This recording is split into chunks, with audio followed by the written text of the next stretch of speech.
And the thing that Paul was trying to show people to help them come to the knowledge of the truth, to know the truth that is in Jesus Christ. For as Jesus said in John 14:6, I am the way, the truth, and the life. As he said in John 8:31 through 36, if you're truly my disciples, you will remain in my word, in my sayings, my teachings. And if you do remain in my word, you will know the truth, and the truth will make you free. Jews thought he was talking about servitude of man, but he said, he who commits sin is the slave of sin. And a slave doesn't remain in the house forever, but a son does.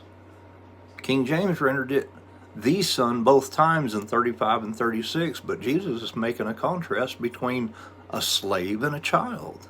And then he says in verse 36, whoever the son, talking about Jesus, shall be made free, shall be free indeed. I mean, this is what he is trying to describe, Paul, in Galatians chapter 4, that an heir, as long as he's a child, differs nothing from a servant, though he be Lord of all, but is under tutors and governors until the time appointed of the Father. Likewise, we, when we were children, were in bondage under the elements of the world, the weak and beggarly elements of the world, until the fullness time came when God sent forth his Son, made of a woman, made under the law, that he might redeem us who were under the law, that we might receive the adoption of sons. I mean, and this is what he's saying in 1 Corinthians 6:12 and 10:23. All things are lawful for me, but all things don't work together for my good. All things are lawful for me, but I won't be brought under the authority or the power of any. And then in 10:23, all things are lawful for me, but not everything builds me up and edifies me.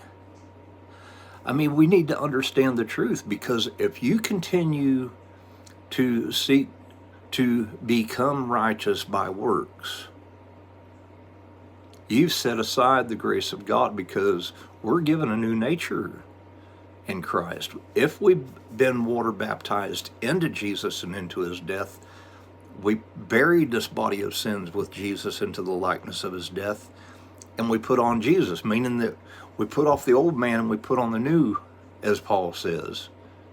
I mean, we need to understand the truth, because until you do, you're going to remain in bondage to sin. And if you don't start bearing fruit and come to the knowledge of the truth, you will be cut off, as Jesus said in John 15.